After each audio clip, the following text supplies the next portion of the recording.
राष्ट्रवादियों और हिंदुओं की भारी मांग पे एक हिंदू राष्ट्रवादी इकोसिस्टम हम बनाने जा रहे हैं 25, 26, 27 अक्टूबर को राष्ट्रवादियों के महाकुंभ दी जयपुर डायलॉग्स एनुअल समिट 2024 में। इसके लिए रजिस्ट्रेशन ओपन है।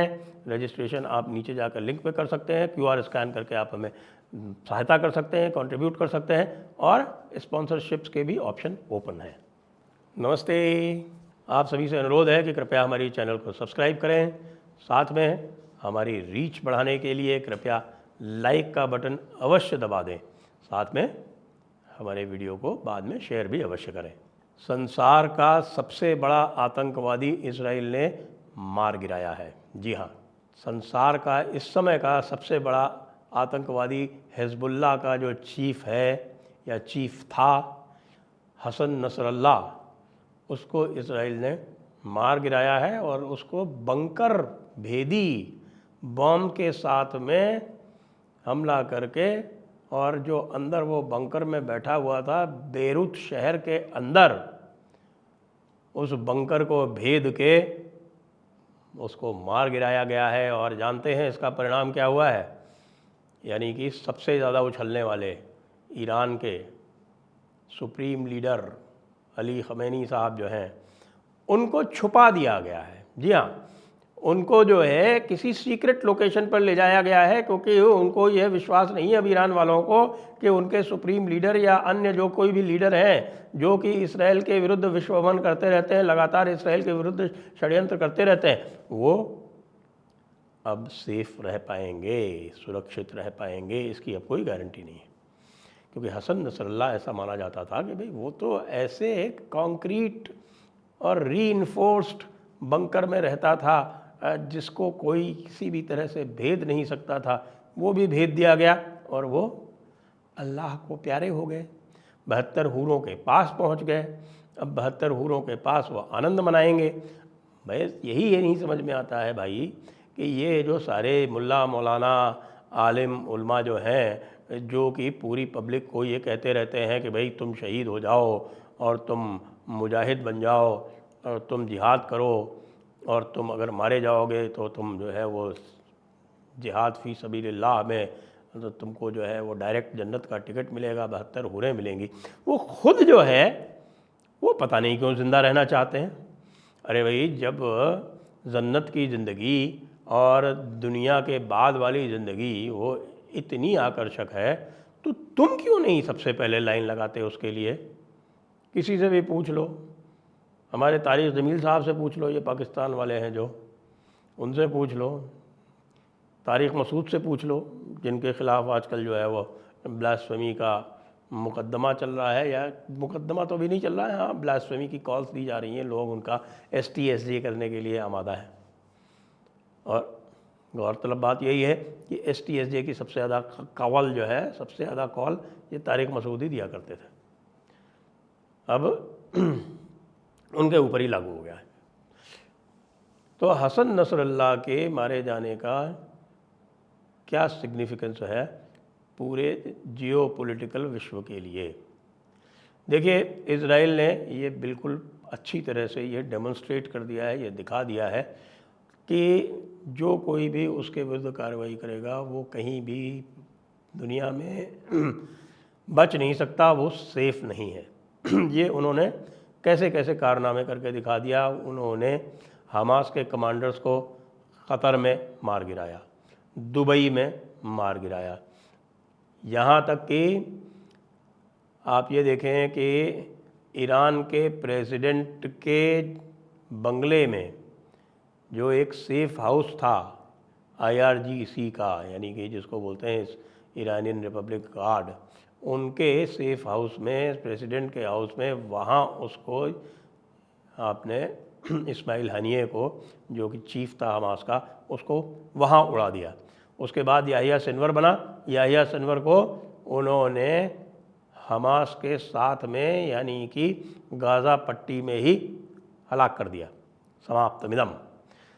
तो अब नसरुल्लाह जो है वो इनमें सबसे ज़्यादा ख़तरनाक था, क्योंकि नसरुल्लाह एक तो शिया मुस्लिम था, शिया मुस्लिम होने के नाते वो अत्यधिक निकट था ईरानियन लीडरशिप के, ईरानियन नेतृत्व, यानी कि जो उनका जो मुल्ला वाला नेतृत्व है, ईरान में 2 तरह के नेतृत्व होते हैं, आपको पता है।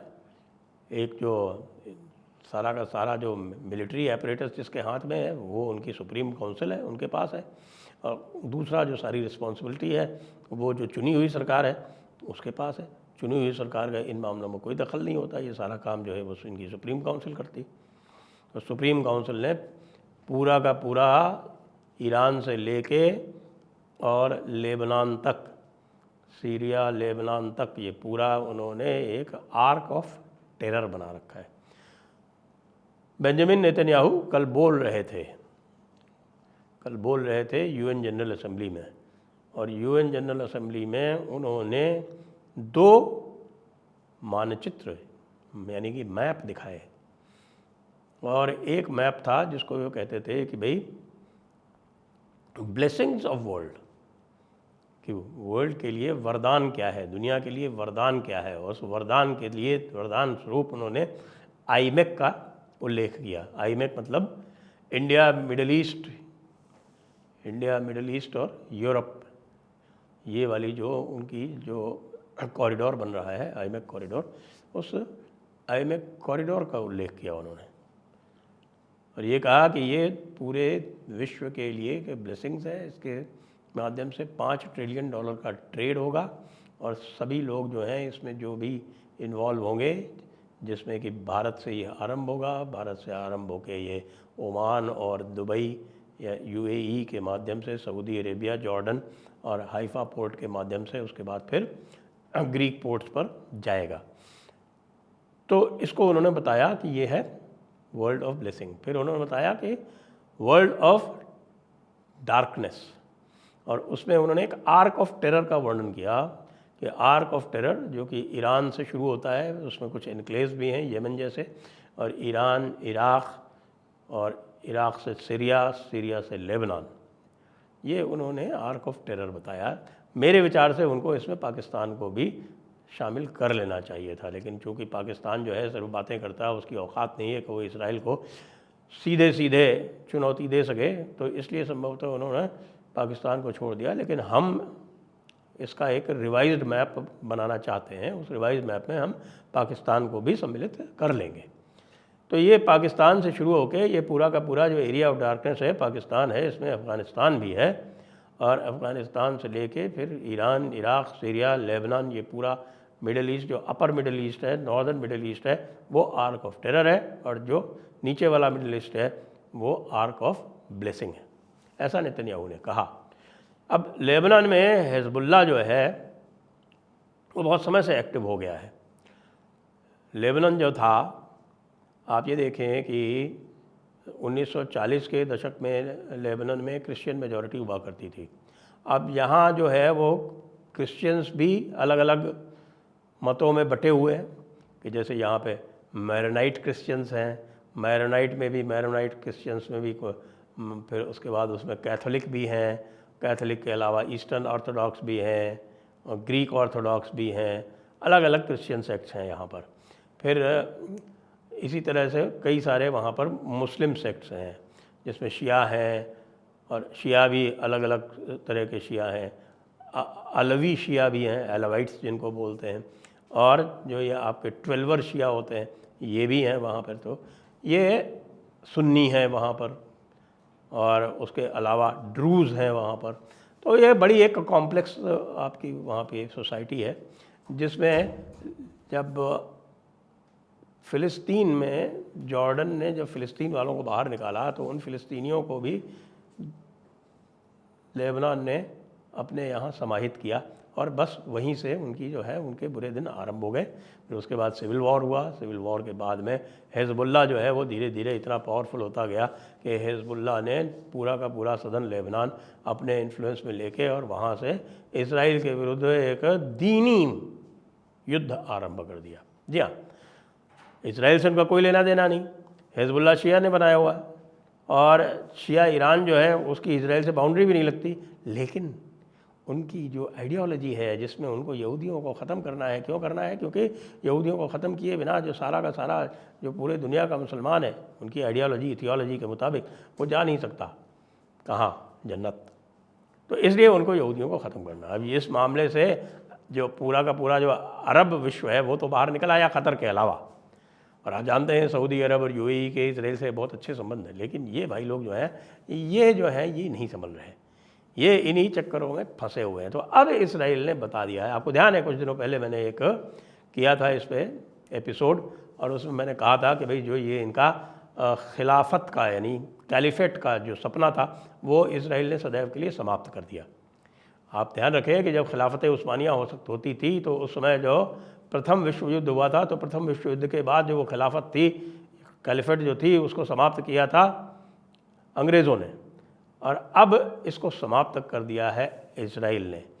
लेकिन इस बार जो समाप्त किया है वो बिल्कुल उनके हार्ट में किया है। देखिए 2-3 ही विश्व में उदाहरण हैं जहाँ पर मुसलमानों ने जो कब्ज़ा किया था उससे छुड़वाया गया है। उसमें से एक उदाहरण भारत के पंजाब का भी है, भारत के कुछ अन्य क्षेत्रों का भी है, लेकिन इस बड़े उदाहरण जो हैं वो स्पेन है और इसराइल है। हमें भी जो इसराइल का शत्रुबोध है और जो इसराइल का स्वयं बोध है उससे बहुत कुछ सीखना पड़ेगा, क्योंकि हमारे यहाँ एक बड़ा तबका है जो शत्रुओं को भी गले लगाने की बात कहता रहता है। ऐसा संभव नहीं है, अपने शत्रुओं को पहचानना पड़ेगा। भगवान कृष्ण गीता में भी यही कहते हैं कि जो आपसे शत्रुता रखता है उसके साथ में आप मित्र भाव नहीं रख सकते। ये उन्होंने साफ साफ कौरवों और पांडवों का जो उदाहरण था वो दिखा के बता दिया। तो इसराइल से भारत को भी सीखना चाहिए। इसराइल वही कह रहा है जो कृष्ण नीति है, और कृष्ण नीति तो हमारी अपनी है, हम इसे क्यों नहीं अपना रहे। इसराइल ने 10 दिन में हिजबुल्लाह का ख़त्मा कर दिया, और हम पता नहीं कितने साल से, अब देखिए मोदी जी आए हुए भी 11 साल होने वाले हैं और हम अभी तक पाकिस्तान का पूरी तरह से उपचार नहीं कर पाए, और वो आज भी हमें तंग करता रहता है। तो इसके बारे में हमें इसराइल से सबक लेना चाहिए, पाठ सीखना चाहिए और उसको क्रियान्वित करना चाहिए। जय हिंद, जय भारत, वंदे मातरम।